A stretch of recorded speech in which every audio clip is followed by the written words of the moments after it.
धरती के लिए, इस धरती के राज के लिए परमेश्वर लड़ेगा। इसलिए परमेश्वर ने कहा था मेरा राज यहां का नहीं है, मेरा राज वहां का है। मुझे छोटा परमेश्वर मत बनाओ, मैं बहुत बड़ा हूं, तुम्हारी सोच से परे हूं।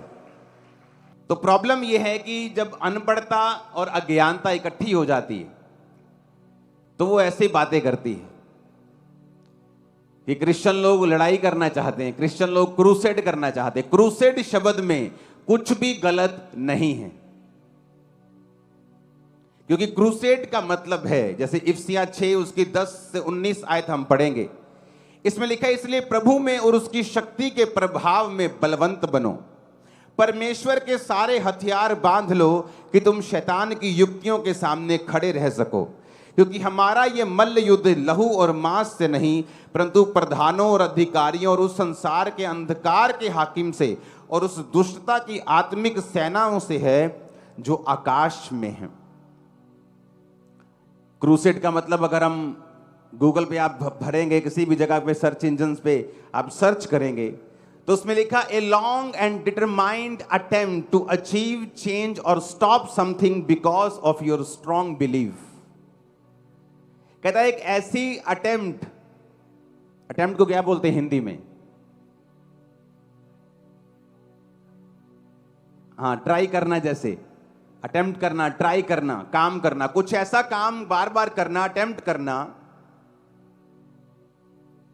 कुछ चीजों को अचीव करने के लिए अपने स्ट्रॉन्ग बिलीफ के कारण, अपने विश्वास के कारण। अब कई बार आप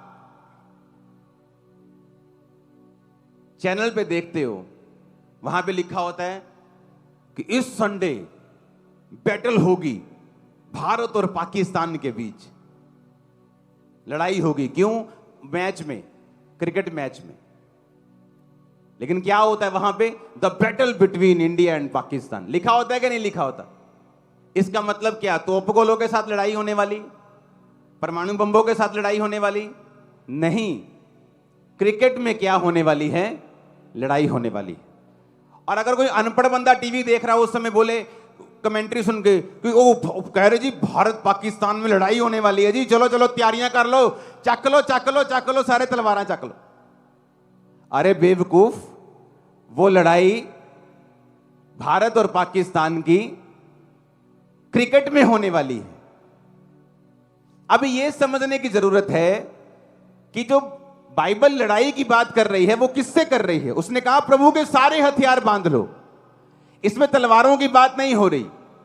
कहता क्योंकि हमारा मल्ल युद्ध लहू और मांस से नहीं है। अगर लहू और मांस से युद्ध ही नहीं है तो फिर प्रॉब्लम किस चीज की है? अब इंग्लिश का एक शब्द है क्रूसेड, हिंदी का शब्द है लड़ाई। उसे आप किसी भी तरीके से इस्तेमाल कर सकते हो। जब किसी का मैच होता है वो भी कहता है युद्ध होने वाला है, the battle between India and Pakistan. तो अगर किसी बंदे ने इसको गलत तरीके से इस शब्द को इस्तेमाल किया है, इसका मतलब यह नहीं है कि फ्यूचर में कोई अच्छा व्यक्ति इस शब्द का इस्तेमाल नहीं कर सकता। हालेलुया। क्रूसेड का मतलब है अपने बिलीफ के कारण कुछ अटेम्प्ट करना। क्या अटेम्प्ट करना? कि आत्मिक युद्ध करना। कौन सा आत्मिक युद्ध? बीमारियों के खिलाफ, पाप के खिलाफ, व्यभिचार के खिलाफ, नशों के खिलाफ, अज्ञानता के खिलाफ, अनपढ़ता के खिलाफ, शैतान के खिलाफ, जिनका हेड ऑफिस बाइबल कहती है आसमान में है। और परमेश्वर ने हथियार बताए। कौन से हथियार हैं? कहते हैं इसलिए परमेश्वर के सारे हथियार बांध लो कि तुम बुरे दिनों का सामना कर सको और सब कुछ पूरा करके स्थिर रह सको। अब आगे हथियार लिखे हैं। कहता सत्य से अपनी कमर को कस लो, धार्मिकता की झिलम पहन लो, पांव में मेल के सुसमाचार की तैयारी के जूते पहन लो, इन सब के साथ विश्वास की ढाल लेकर स्थिर रहो। ये तो हमारे हथियार हैं। अगर ये लड़ाई शारीरिक होती, यीशु मसीह ने शारीरिक लड़ाई करने के लिए कहा होता तो हम लड़ते शारीरिक लड़ाई। किसी का भय, किसी का डर नहीं है। लोग बोलते हैं किसी के बाप का नहीं खाते, कोई प्रॉब्लम नहीं है। पर ये लड़ाई ऐसी थी नहीं और ऐसी है नहीं। बाइबल कहती है इस लड़ाई का जो हमारा हथियार है वो आत्मा की तलवार है, जो खुदा का वचन है। कहता ले लो, कहता सत्य से अपनी कमर को कस के धार्मिकता की झिलम पहननी है। जो झिलम हार्ट को, फेफड़ों को सुरक्षित रखती थी, कहता वो झिलम लोहे की नहीं पहननी, धार्मिकता की पहननी है। जो जूते पहन के लोग लड़ने के लिए जाते थे, कहता तुम्हारे वो जूते नहीं हैं, तुम्हारे पांव में मेल के सुसमाचार की तैयारी के जूते हैं। जो ढाल लोग लेके जाते थे बचने के लिए, कहता वो लकड़ी की, वो लोहे की ढाल, पीतल की नहीं है, कहता वो विश्वास की ढाल है जिसे लेकर तुमको स्थिर रहना है। ऊंची आवाज में हालेलुया बोलो एक बार। तो बाइबल कहती तुम्हारा ये युद्ध शारीरिक नहीं है। अगर ये बाइबल शारीरिक युद्ध करने को बोलती तो हम करते, किसी का डर भय नहीं। लेकिन बाइबल कहती है, यीशु मसीह ने कहा तुम्हारा ये युद्ध शारीरिक नहीं बल्कि आत्मिक है। एक व्यक्ति जो बार बार डाइवोर्स का सामना करता है, एक औरत जो बार बार डाइवोर्स का सामना करती है, बावजूद इसके कि वो सुंदर है, बावजूद इसके कि पढ़ी लिखी है, क्योंकि उसके परिवार में ये कर्ज फॉलो कर रहा है। हमारी लड़ाई उस कर्ज से है जो आत्मिक है, जो दिखता नहीं है। उस गरीबी के श्राप से है कि आप जितने मर्जी इंटेलिजेंट हो, फिर भी वो आपके परिवार को छोड़ के नहीं जाता। जब तक आप उसके खिलाफ युद्ध की घोषणा नहीं करते, जब तक आप तौबा नहीं करते, अंगीकार करने के लिए परमेश्वर के वचनों को मानते नहीं, जब तक आप परमेश्वर में सही नहीं चलते, तब तक आप वो युद्ध नहीं जीतते। इसलिए बाइबल में लिखा है तुम्हारा युद्ध मांस और लहू के साथ नहीं है। कहता हर समय, हर प्रकार से 18 आयत में लिखा, आत्मा में प्रार्थना और विनती करते रहो। यहां भी लड़ाई की बात नहीं हो रही, हमारी लड़ाई आत्मा में है, प्रार्थना करते हुए। इसलिए जागते रहो कि सब पवित्र लोगों के लिए लगातार विनती किया करो। तो हमें यह समझने की जरूरत है कि शैतान के साथ हमारा युद्ध हमने किस तरह से जीतना है। अगर ये शारीरिक युद्ध होता तो हम तलवारों के साथ भी लड़ते। इंडिया में, दुनिया में 400 करोड़ लोग मसीह में हैं। अगर उन्हें युद्ध करना होता तो कब का कर चुके होते। और अगर किसी व्यक्ति ने, किसी क्रिश्चियन ने क्रूसेड नाम के साथ शारीरिक युद्ध किया है तो ये उनकी मिस्टेक है। अगर इजराइल आज युद्ध कर रहा है तो आपको क्या लगता है कि परमेश्वर इजराइल के उस युद्ध के साथ है? बिल्कुल नहीं। अगर आज कोई देश दूसरे देश के खिलाफ युद्ध कर रहा है और वो देश क्रिश्चियन है तो इसका मतलब यह नहीं कि परमेश्वर उसके साथ है। हालेलुया। लोग क्रिश्चियन होकर भी परमेश्वर के वचन पे नहीं चलते किसी भी तरह से। वो हर तरह का कई बार पाप भी करते हैं, लेकिन उसका असर उनकी लाइफ पे भी होगा। बाइबल कहती है अंत के दिनों में न्याय भी होगा, ऊपर जाकर भी न्याय होगा, धरती पर भी न्याय होगा।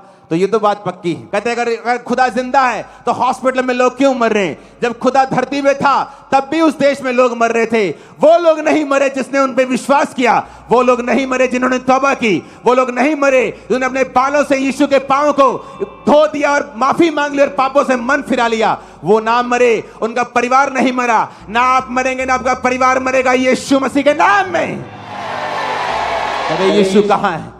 अगर ये खुदा जिंदा है तो फिर लोग क्यों मर रहे हैं? हॉस्पिटल में लोग दुखी क्यों हैं? कहां है खुदा तू? अगर तू है तो फिर लोग भिखारी बन के क्यों जी रहे हैं? तो ये तो यीशु मसीह के जमाने में भी था। उसके जमाने में भी अंधे लोग अपना सर्टिफिकेट, कपड़ों का सर्टिफिकेट रख के बैठते थे और उनको भीख देते थे लोग कि ये सरकार के द्वारा सर्टिफाइड भिखारी हैं। लेकिन जो भिखारी ये कह देता था कि हे यीशु नासरी, हे दाऊद की संतान, मुझ पे दया कर, उस पे दया होती थी, उसकी आंखें भी खुलती थी। इसलिए मैंने कहा जो तौबा करेगा और जो विश्वास करेगा। आज क्यों शैतान को आग लगती है जब प्रचार किया जाता है? क्यों शैतान को आग लगती है जब तौबा का प्रचार किया जाता है? ऐसी कौन सी बुरी बात है जो क्रूसेड या मीटिंग्स में जाके बोली जाती है? क्या बोला जाता है नशे करो? क्या बोला जाता है व्यभिचार करो? ये बोला जाता है अपने माता और पिता की आज्ञा करो, अपने देश के हुक्मों का पालन करो, बाइबल के हुक्मों का पालन करो, नशे छोड़ो, व्यभिचार छोड़ो, कपड़े पूरे डालो, नंगापन ना करो। क्या ये बुरी बात है? ये शैतान के लिए बुरी बात है। उसी को आग लगती है। जब कोई इस प्रचार के खिलाफ खड़ा होगा तो समझ लेना वो शैतान का आत्मा उसके अंदर है, परमेश्वर का आत्मा नहीं है उसके अंदर। हालेलुया। कौन सी ये बुरी बात है ये कहना कि जाओ और मन फिराओ, जाओ और मन फिराओ, जाओ और तौबा करो, जाओ और अपने बॉयफ्रेंड गर्लफ्रेंड को छोड़ के परमेश्वर के पीछे लग जाओ, जाओ और चोरियां छोड़ दो, कुंडियां लगाना छोड़ दो, बिजली चोरी करना छोड़ दो। लेकिन शैतान को बुरा लगता है। क्यों? क्योंकि शैतान को मालूम है जिस दिन एक व्यक्ति तौबा कर लेता है उस दिन वो मिरेकल का वो बीज अपने अंदर डाल लेता है और एक दिन वो मिरेकल का बीज पेड़ बन जाता है। वो मिरेकल आपके पति के साथ होना है या आपकी बेटी के साथ होना है या आपके फाइनेंस के साथ होना है, ये परमेश्वर जानता है। हर एक लाइफ में उसकी योजना अलग है, लेकिन बीज एक ही है। जिस दिन आप तौबा कर लेते हैं, जिस दिन आप प्रभु को अपना उद्धारकर्ता ग्रहण कर लेते हैं, उस दिन आप बीज ग्रहण कर लेते हैं बड़े मिरेकल का। एक बड़ा मिरेकल का बीज आपके अंदर है। यीशु के नाम में पेड़ बन जाएगा वो। यीशु के नाम में बड़ा पेड़ बन जाएगा वो। यीशु के नाम में बड़ा पेड़ बन जाएगा। उसकी डालियां और उसके पत्ते इतने गहरे होंगे कि लोग उस पेड़ के नीचे बसेरा करेंगे। लोग आपके कारण तौबा करेंगे, आपकी गवाही को देखते हुए, उस मिरेकल को देख के तौबा करेंगे जो खुदावंद आपको देने वाला है।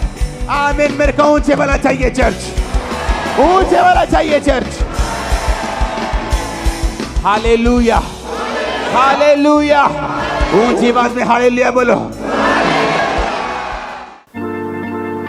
परमेश्वर के गहरे वेदों को परमेश्वर के दास के द्वारा जानने के लिए और ऐसी और नई वीडियोस को देखने के लिए हमारे YouTube चैनल को सब्सक्राइब करें और साथ में बेल आइकन को प्रेस करें ताकि ऐसी और नई वीडियोस की नोटिफिकेशन सबसे पहले आप तक पहुंच सके। जुड़े रहें परमेश्वर की हजूरी के साथ। God bless.